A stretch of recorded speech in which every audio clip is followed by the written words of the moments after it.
Welcome back to my channel. যে যেখান থেকেই আমার ভিডিওটি দেখছেন, আশা করি আপনারা সবাই ভালো আছেন। আলহামদুলিল্লাহ, আল্লাহর অশেষ রহমতে আমরাও অনেক ভালো আছি। প্রতিদিনের মতো আজ আমি আপনাদের মাঝে নতুন একটি ভিডিও নিয়ে হাজির হয়েছি। আশা করি আমার ভিডিওটি আপনাদের কাছে। আজকের ভিডিওটি আমি ইফতার বানানো থেকে শুরু করেছি, তাই প্রথমে আমি আলুর চপগুলো ভেজে নিচ্ছি। একটি একটি করে সবগুলি আলুর চপ আমি উল্টে পাল্টে ভেজে নিচ্ছি। আলুর চপগুলি ভাজা আমার হয়ে গিয়েছে, এখন আমি তুলে নিব। এরপর একে একে বেগুনের চপগুলি আমি ভেজে নেব। এর মাঝে আমি ইউটিউবে নতুন আপু ও ভাইদের উদ্দেশ্য করে কিছু কথা বলবো। ইউটিউবে যারা নতুন আপু ও ভাইয়েরা এসেছেন, তারা হয়তো এখন অনেক কিছুই জানেন না। আপনারা একটি চ্যানেলে নতুন এসে ভিডিও দেখে ভিডিওর নিচে কমেন্টে সাবস্ক্রাইব করলাম, নতুন বন্ধু হলাম, আমার বন্ধু হবেন, এসব লিখে যান। এসব লিখে দুজনেরই সাবস্ক্রাইব কেটে নেয়, এটা আপনি কমেন্টে এসে লিখবেন।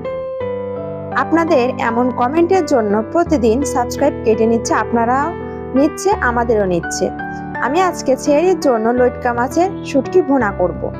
তাই প্রথমে একটি কড়াইয়ে তেল দিয়ে লইট্কা মাছের শুটকিগুলো আমি ভালোভাবে ভেজে নেব। শুটকিটি ভেজে নেওয়ার কারণে শুটকির গন্ধটি পারফেক্টলি থাকবে।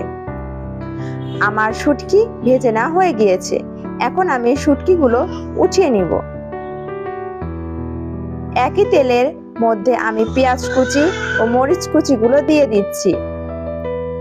এরপর আমি তেজপাতা ও 2 টুকরা এলাচ দিয়ে হালকা নেড়ে চেড়ে নিব। পরিমাণ মতো লবণ দিয়ে দিচ্ছি। এরপর 1 চামচের হলুদের গুঁড়া, 1 চামচ মরিচের গুঁড়া দিয়ে দিব। এখন আমি পর্যাপ্ত পরিমাণ রসুন দিয়ে দেব। শুটকি মাছে যত রসুন দেওয়া যায়, এর টেস্টটা ততই ভালো হয়। রসুন দেওয়ার পরে এখন আমি সমস্ত উপকরণগুলো একটু ভালোভাবে নেড়ে চেড়ে নেব।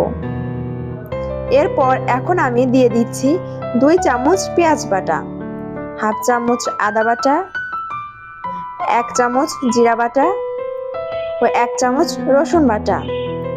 এরপর সমস্ত মশলাগুলি আমি একটু নেড়ে চেড়ে নেব। অল্প একটু পানি দিয়ে মশলাগুলো ভালো করে কষিয়ে নিতে হবে। মশলাগুলো কষানো হয়ে গিয়েছে, ছোট ছোট করে কেটে রাখা আলুগুলো দিয়ে দিব। এরপর আবার একটু ভালো করে নেড়ে চেড়ে নিব। সমস্ত উপকরণগুলি কষানোর পরে দেখতে পাচ্ছেন যে মশলার উপর দিয়ে তেল ভাসছে। এখন আমি আগে থেকে ভেজে রাখা শুটকিগুলো দিয়ে দিব। শুটকিগুলো দিয়ে দেওয়ার পরে আবার একটু নেড়ে চেড়ে নেব। এখন আমি একটি ঢাকনা দিয়ে ঢেকে দিয়ে কিছুক্ষণের জন্য রেখে দিব শুটকিগুলো সেদ্ধ হওয়ার জন্য। আপনারা দেখতে পাচ্ছেন যে আমার শুটকিগুলো সিদ্ধ করে নেওয়া হয়ে গিয়েছে। এখন আমি অল্প পরিমাণ পানি দিয়ে দিব।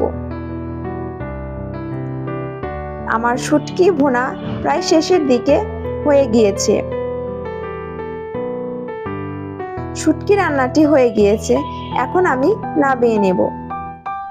আমি এখন একটি সার্ভিং প্লেটে সার্ভ করে আপনাদের দেখাবো। আপনারা দেখতে পাচ্ছেন যে আমার শুটকি ভুনাটি দেখতে কত সুন্দর হয়েছে।